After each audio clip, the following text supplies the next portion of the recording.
बेला बखतमा हामीले कोरियाको सकारात्मक उदाहरणहरू सुन्दछौँ। कोरियन चर्चको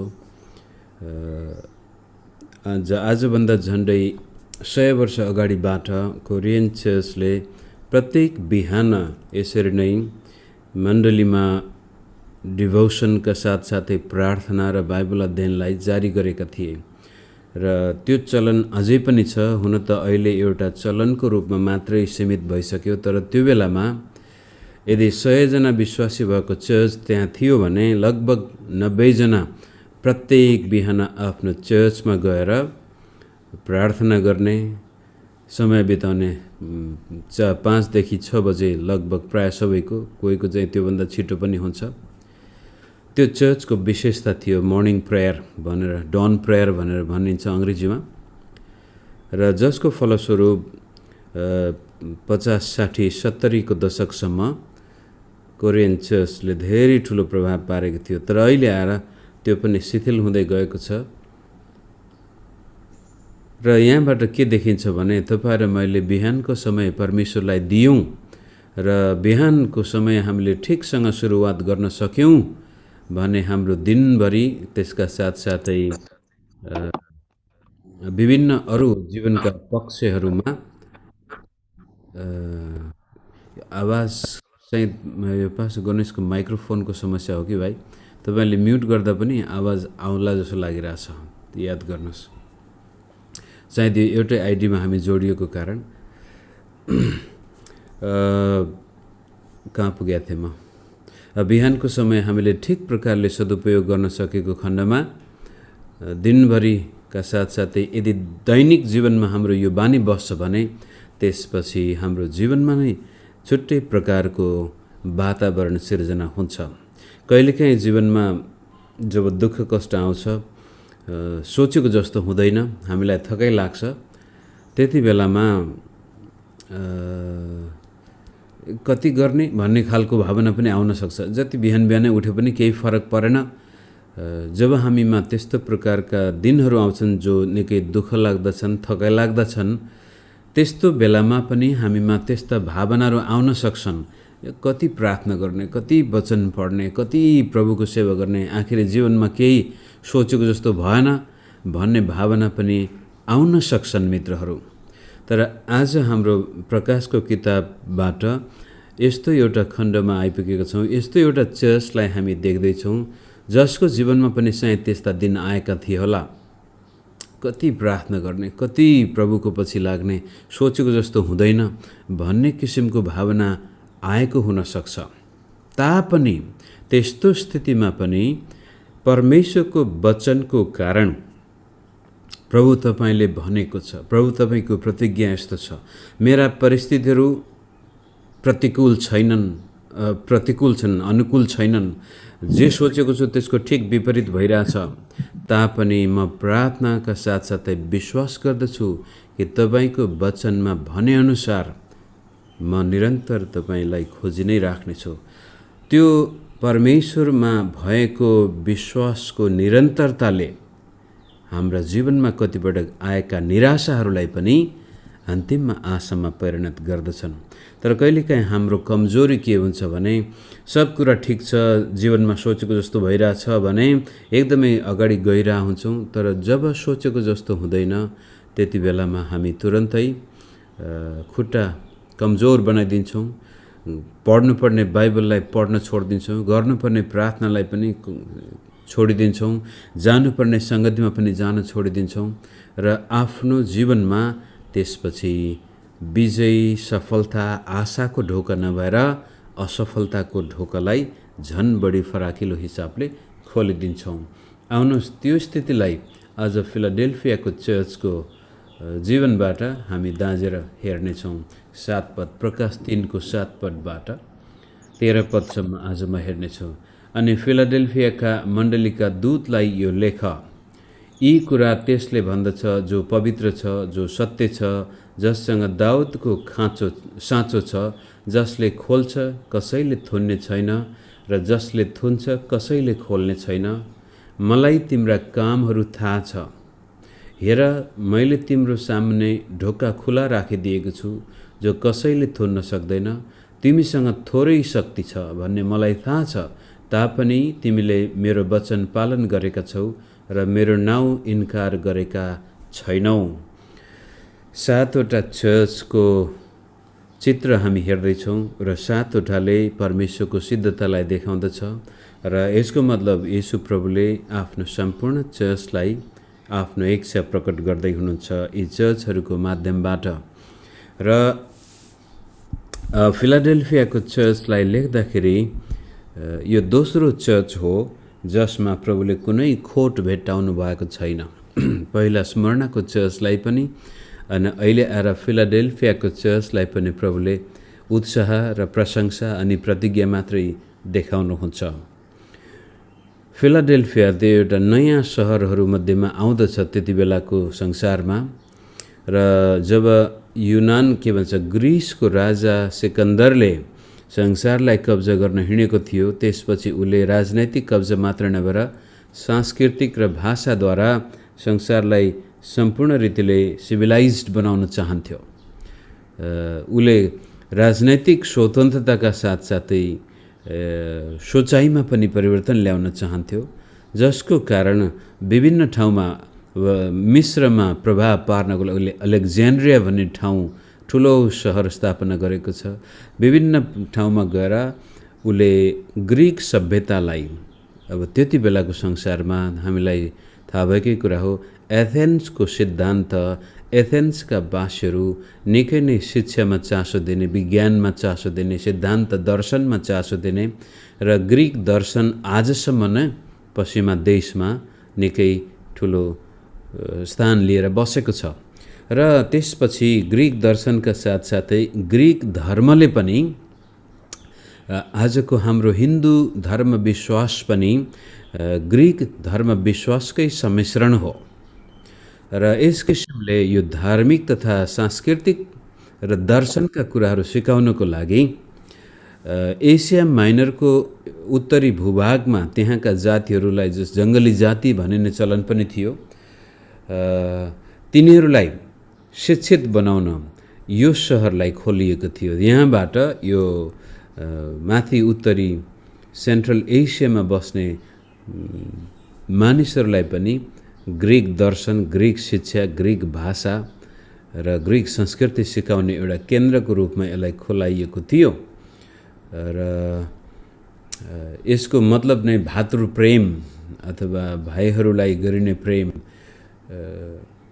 अलेक्जेन्डर एउटा जवान शासक थिए र पछि उनी छिटै पतन भए।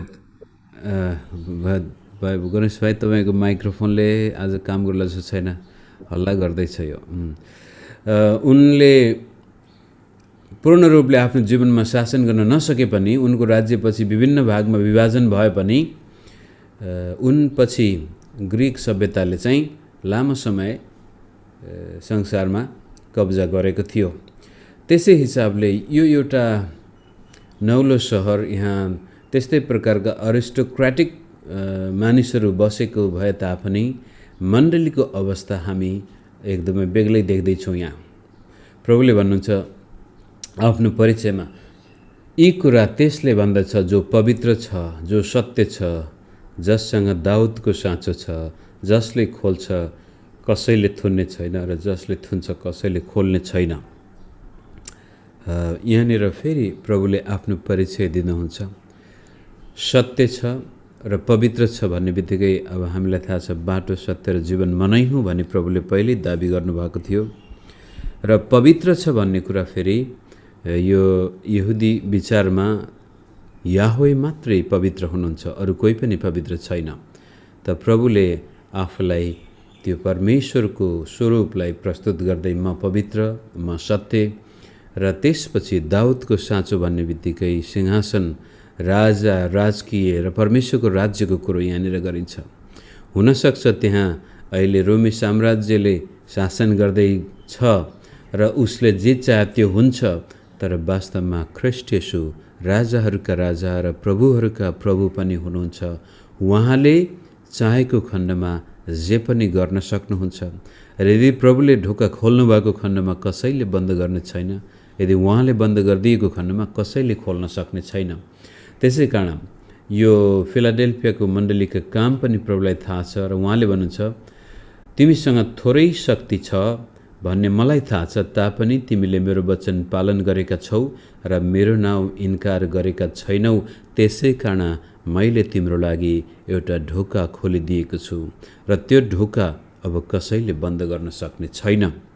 यो ढोकाको कुरो गर्दाखेरि अब प्रभुले आफैलाई पनि भन्नुभएको छ, म नै ढोका हुँ र मेरा भेडाहरू मबाट भित्र आउनेछन्, बाहिर जानेछन्, ममा तिनीहरूले खर्क पाउनेछन् भने अर्कोतिर यो सुसमाचार प्रचारको ढोका पनि हुनसक्छ र जीवनका अरू कुनै क्षेत्रमा पनि यो लागू हुन्छ र तपाईँ र मेरो व्यक्तिगत जीवनमा पनि यो लागू हुन्छ। हामीले बाइबल पढ्दाखेरि कहिले पनि यो तेस्रो व्यक्तिको लागि मात्र नभएर हाम्रो लागि, अरूको लागि होइन, हामीले बाइबल अध्ययन आफ्नो लागि हो। र यदि फिलाडेल्फियाको चर्चको लागि यदि प्रभुले कुनै सुसमाचार प्रचारको सेवाको ढोका, अरू कुनै प्रकारका ढोकाहरू खोलिएका थिए भने ती ढोकाहरू आज हाम्रो लागि पनि प्रभु खोल्न तयार हुनुहुन्छ। तर समस्या कतिखेर आउँछ भने हाम्रो कमजोर शक्ति, हामी शिथिल भएको बेलामा, थाकेको बेलामा, नसक्ने भएपछि परमेश्वरको वचनमा लागिरहन चाहिँ हामी सक्दैनौँ।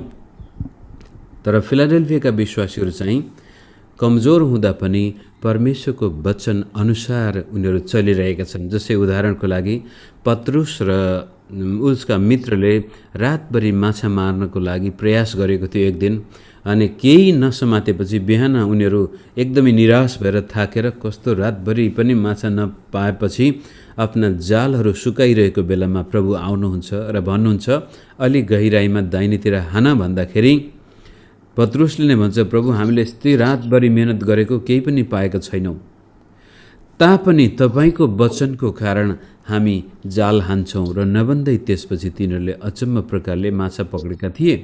त्यो चाहिँ एउटा जीवनको साधारण घटनामा पनि प्रभुको वचनलाई मान्दा, प्रभुको आज्ञा पालन गर्दाखेरि आएको परिवर्तन देखाउनु भएको छ भने यहाँनिर चर्चले पनि वचन पालन गरेको छ। आवाज चाहिँ कहाँबाट आएछ, यो एकदमै डिस्टर्ब हुन थाल्यो। गणेश भाइ देखिएन, मेरो श्रीमतीले पनि यो आवाज नियन्त्रण गर्न सकेन। आशा छ तपाईँहरू सबैजना सहेरै बस्नु भएको छ। एनिवे कहाँ पुगेको थिएँ म भनेदेखि मण्डलीले पनि परमेश्वरको वचन अनुसार जीवनलाई अगाडि सारेको छ।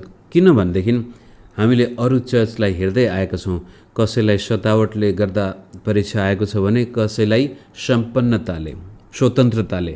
जस्तै हिजोको मण्डलीमा स्वतन्त्रताले गर्दाखेरि यिनीहरू नाम चलेको छ बाहिर चाहिँ, तर भित्र उनीहरू मरेका छन् भने अरू मण्डली जो जेजिबेलको शिक्षादेखि लिएर बालामको शिक्षादेखि लिएर कतिपटक मूर्ति पूजा र वेश्यावृत्तिमा पनि लागेको कुरो हामी त्यहाँ देख्दछौँ। परमेश्वरको वचन अनुसार यिनीहरूले आफ्नो जीवनमा त्यस्ता प्रकारका परीक्षाहरू आउन दिएको छैन। विशेष गरी अब सतावटको एउटा कुरा, सम्राटको मूर्तिको सामनेमा धूप बाल्नुपर्ने, सम्राटलाई नै प्रभु हो भने स्वीकार गर्नुपर्ने बाध्यता कतिपटक त्यहाँका मण्डलीहरूमा थियो। यस मण्डलीमा पनि आएको हुनसक्छ, तर यिनीहरूले आफ्नो शिर ख्रीष्ट येशू बाहेक अरू कसैसँग झुकाएको देखिँदैन। परीक्षा पनि हुनसक्छ।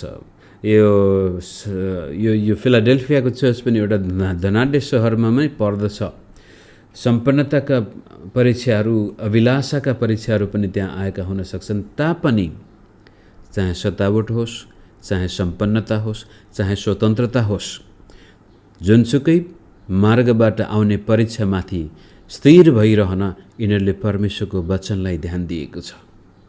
त मैले बेला बखतमा आफ्नो जीवनमा पनि र तपाईँहरूलाई पनि भन्दै आएको छु कि यदि हामी असफल हुन्छौँ भने त्यो असफलताको पछाडिपट्टि निरन्तरताको कमी, प्रार्थनामा निरन्तरताको कमी, वचनमा ध्यान दिनु, वचन अध्ययन गर्नु, बाइबल पढ्नुमा निरन्तरताको कमी, सेवा सङ्गतिको निरन्तरतामा कमी।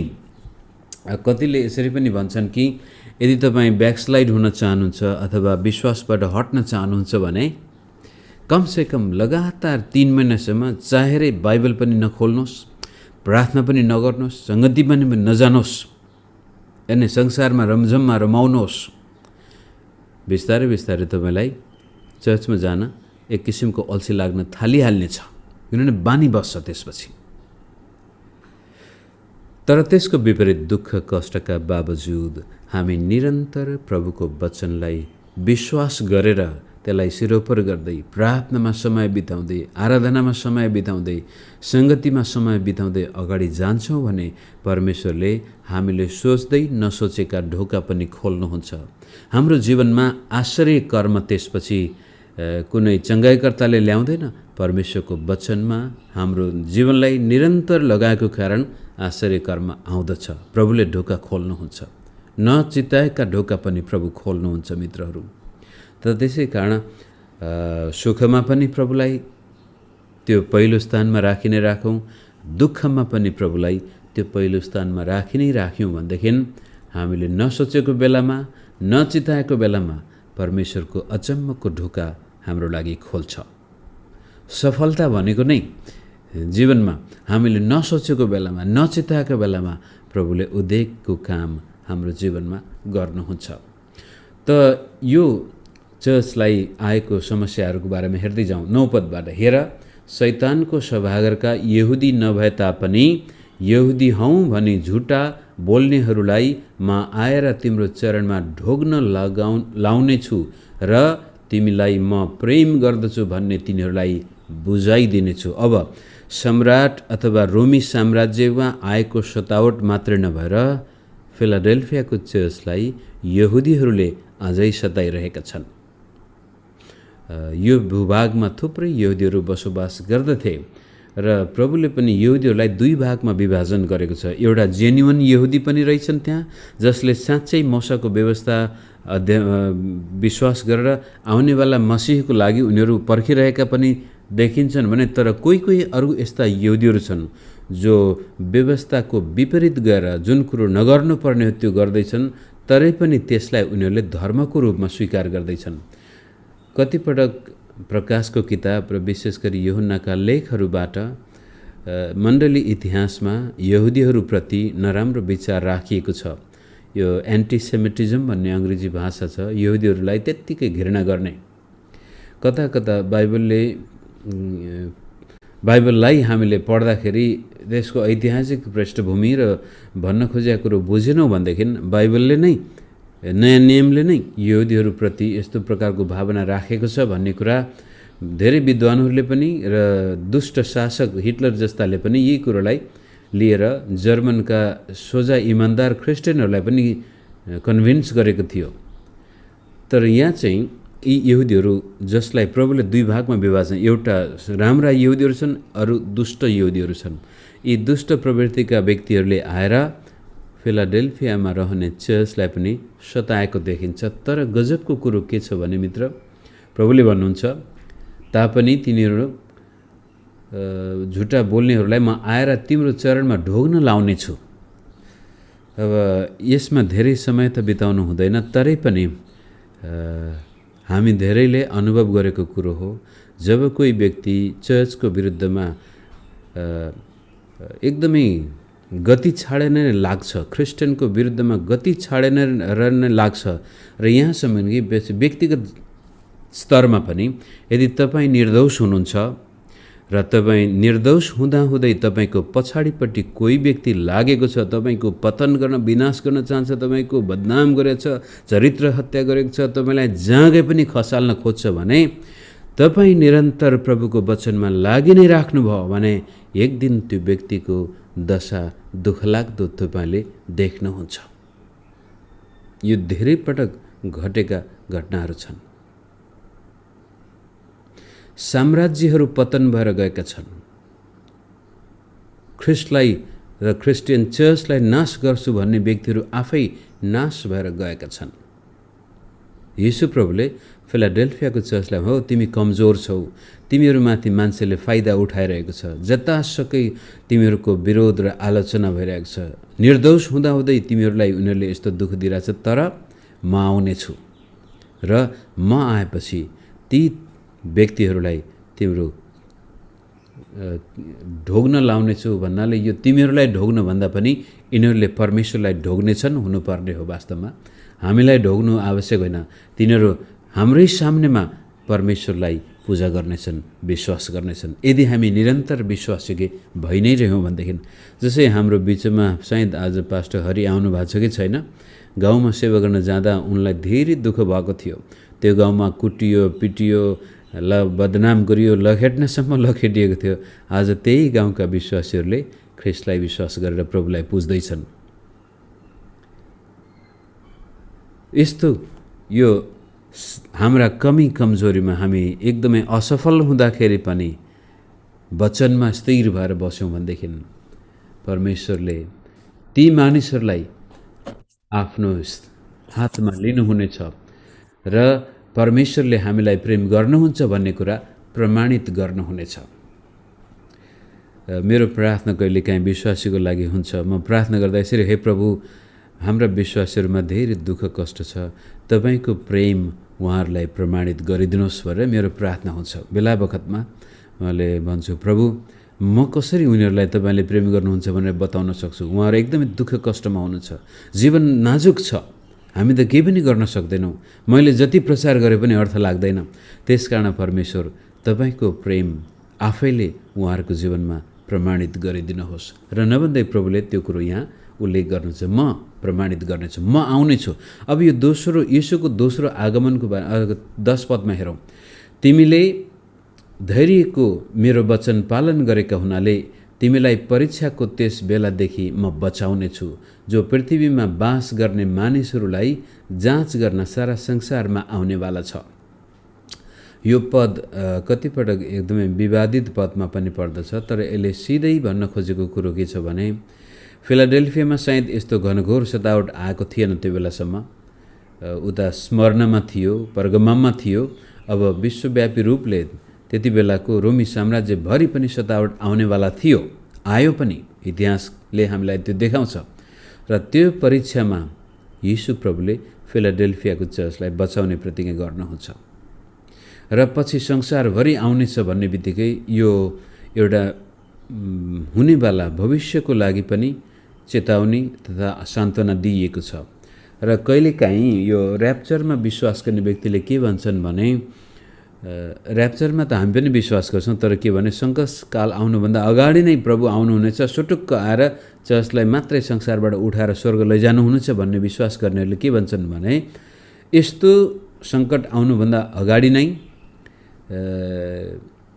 चर्च पृथ्वीबाट उठाइनेछ र स्वर्ग लगिनेछ। तर यो चाहिँ त्यहाँको स्थानीय ऐतिहासिक चर्चलाई प्रभुले बताउँदै हुनुहुन्छ। र जसरी त्यो चर्चमा सतावट आउने छ र त्यो फिलाडेल्फियाको चर्च सतावटबाट भएर जाँदाखेरि प्रभुले तिनीहरूलाई बचाउनुहुनेछ, यो आउनेवाला सङ्कष्टको पनि चिन्ह हो। किनभने हरेक यी 7वटै चर्चहरू स्थानीय त्यति बेलाको तत्कालीन समयको लागि भने ती आउनेवाला इतिहासमा हुने र प्रभु यीशु नआउन्जेलसम्मको चर्चको लागि पनि एउटा ऐना भएको कारण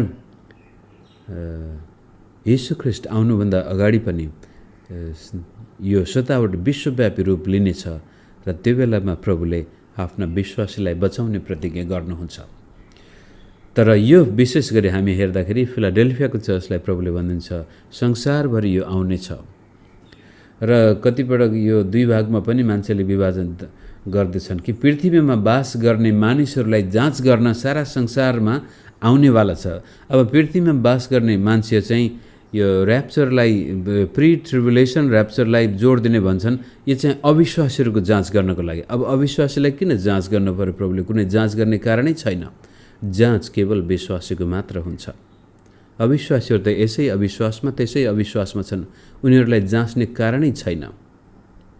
तर ख्रीष्ट येशूमा विश्वास गर्नेहरूको विश्वास जाँचिएको छ। पर्गममका विश्वासको विश्वास जाँचिएको छ, स्मरणका विश्वासको विश्वास जाँचिएको छ। र माथि हामीले सार्डिसकामा पनि थोरै विश्वासीहरू त्यहाँ जाँचिएर बाँचेका छन्। धेरै विश्वासीको विश्वास पतन भएको देखिन्छ। भने फिलाडेल्फियाको चर्चलाई प्रभुले भन्छ यस्तो सतावट आउँदाखेरि पनि म तिमीहरूलाई बचाउने छु, तिम्रो जाँच भइसकेको छ भन्ने पनि हुन्छ। फिलाडेल्फियाको चर्चले त्यो घनघोर सतावट नआउँदा नै आफ्नो विश्वासलाई प्रमाणित गरेको छ। त्यसै कारण अब म तिमीलाई योभन्दा ठुलो दुःखमा जान दिने छैन। त यसलाई अझै जीवनसँग लागू गरौँ मित्रहरू। दुःख आयो, अचानक सतावट आयो अथवा कुनै पनि दुःख आयो, हामीले प्रभुलाई प्रार्थना गर्दा प्रभु सुन्नुहुन्छ। तर सुखको समयमा पनि हामी विश्वास योग्य भएर बसेका छौँ भने हामीमा घनघोर दुःख आउनुभन्दा अगावै प्रभुले हाम्रो लागि नयाँ ढोका र बाटो खोल्नुहुन्छ। त दुःखमा आएपछि प्रभुलाई पुकारा गर्नु, प्रभु दयालु हुनुहुन्छ, सुन्नुहुन्छ। तर दुःख आउन अगावै विश्वासका साथ हामीले जीवन बिताएछौँ भने हामीले त्यस्तो नाजुक स्थितिमा जानु पर्दैन। मेरो समय त गइसकेछ, माफ गर्नुहोस्। 30 मिनट कतिखेर जान्छ थाहै हुँदैन। 11 पद, म चाँडै आइरहेछु। अब यो प्रभु आउने कुरो पनि हामीले कहिलेकाहीँ केवल त्यो यीशुको दोस्रो आगमन मात्र होइन, प्रभु त हामीसँग सधैँ हुनुहुन्छ। हामीसँग प्रत्येकपल्ट जीवित प्रभु हामीसँग आउन चाहनुहुन्छ। कहिलेकाहीँ हामीलाई लाग्छ कि यीशु त स्वर्गमा हुनुहुन्छ, हामी मात्रै यहाँ छौँ र नभन्दै हुन पनि यो विश्वासलाई धेरै गर्दाखेरि आज हामी त केही पनि गर्न सक्दैनौँ। यीशु दोस्रोचोटि आएपछि मात्रै यो संसार ठिक हुन्छ, होइन। तपाईँ र म पनि जसरी ख्रीष्ट येशूसँग स्वर्गीय स्थानमा बसेका छौँ, यीशु प्रभु नि हामीसँग हुनुहुन्छ। उहाँले राज्य गर्दै हुनुहुन्छ हामीद्वारा। र जब हामी उहाँको वचन अनुसार जीवन बिताएर हुन्छौँ, येशू ख्रीष्ट हामीसँग, हामीद्वारा हाम्रो के भन्छ, हामीलाई शरीर भनिएको छ, येशूको शरीर। अनि यो शरीरले काम गर्नुपर्छ।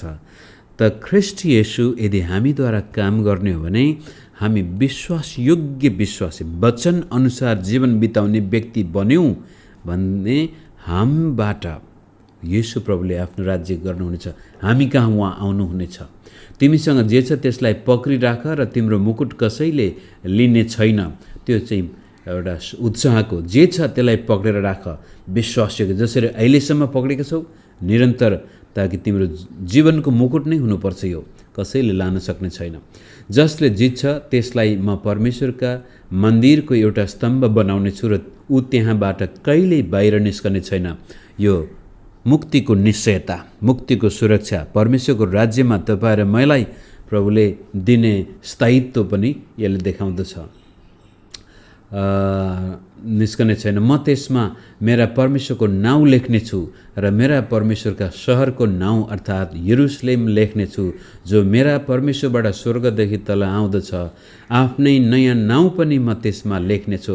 यी विभिन्न कुराहरूका बयान गर्दाखेरि हामी विभिन्न पक्षहरू पनि देख्छौँ चिन्हको भाषामा। तर यसको मर्म चाहिँ के भनेदेखि, तिमीहरूले मेरा वचन अनुसार आफ्नो जीवन बिताएको कारण अब तिमीहरू मेरा प्रजा भएका छौ, म तिमीहरूको परमेश्वर। यो पुरानो नियमदेखि प्रकाशको किताबमा अन्त्य हुनेछ। अब चाहिँ परमेश्वरको बास मानिसहरूको बिचमा भएको छ। नयाँ यरुशलेम स्वर्गबाट आउनुको अर्थ पनि परमेश्वरको बास स्थान मानिसहरूको बिचमा, यस पृथ्वीमा। र फिलाडेल्फियाको चर्चलाई प्रभुले भन्नुहुन्छ, तिमी विश्वासयोग्य भएको कारण तिमीहरू मेरा प्रजा भएका छौ र म तिमीहरूको परमेश्वर भएको छु। मेरो नाउँ तिमीहरूलाई दिएको छु र तिमीहरूलाई पनि मैले मेरो राज्यमा अंकित गरेको छु। अब जीवनको पुस्तक भने पनि सेतो ढुङ्गामा के भन्छ, पत्थरमाथि नाम लेखिएको भए पनि, अनि यो यरुशलेमका पिलरमा अथवा फाउन्डेसनमा नाम लेखिएको भए, यी सबैले के देखाउँदैछ भने हामी परमेश्वरका प्रजा भएका छौँ। उहाँ हाम्रो परमेश्वर हुनुभएको छ। जसरी आदम र हव्वासँग परमेश्वरको सङ्गति हुन्थ्यो, त्यो त्यस्तै प्रकारको सङ्गति प्रभुले चाहनु भएको छ। र अहिले नै तपाईँ र म जहाँ छौँ, अहिले नै हामी फिलाडेल्फियाको चर्च जस्तै ख्रीष्ट येशूलाई स्वागत गर्ने, ख्रीष्ट येशूका प्रजा बन्न सक्छौँ वचनको विश्वासयोग्यतामा। र अन्तिममा जसको कान छ त्यसले सुनोस्, पवित्र आत्माले मण्डलीलाई के भन्दै हुनुहुन्छ। यति भन्दै हाम्रा फेसबुकबाट यो वचन सुन्दै गर्ने मित्रहरू र जुममा भाग लिँदै गर्ने मित्रहरूलाई यो वचनले यो उत्साह दियोस् कि तपाईँ मेरो जीवनमा सायद कमजोरी होला, अहिले हारेको जस्तो हुनसक्छ, एक्लै अनुभव महसुस भइरहेको हुनसक्छ। र यस्तो स्थितिमा पनि परमेश्वरको वचनलाई तपाईले पहिलो स्थान दिनुभयो र त्यो वचन अनुसार आफ्नो जीवन अगाडि लैजानुभयो भनेदेखि तपाईँ र मैले नसोचेको बेलामा प्रभुले नयाँ ढोका खोल्नुहुनेछ, नयाँ उपायहरू त्यहाँ देखिनेछ, नयाँ आश्चर्य काम त्यहाँ हुनेछ र तपाईँ र मेरो विरुद्धमा लागेका शत्रुहरूले पनि त्यो देख्नेछन् कि परमेश्वर साँच्चै हामीलाई प्रेम गर्नुहुन्छ। हाम्रो सुरक्षा परमेश्वरमा छ, आफ्नो तागत बल बुद्धिमा होइन, आफूसँग भएका श्री सम्पत्तिहरूमा पनि होइन, आफूसँग भएको राजनैतिक शक्ति, सामाजिक अहदा कुनै प्रकारले हामीलाई सुरक्षा दिने होइन। हाम्रो सुरक्षा जीवित परमेश्वरको वचनबाटै आएको छ भन्ने कुरा अरू मानिसले पनि देख्नेछन् र फिलाडेल्फियाको चर्चको विश्वासीहरू हामी बन्न सकौँ।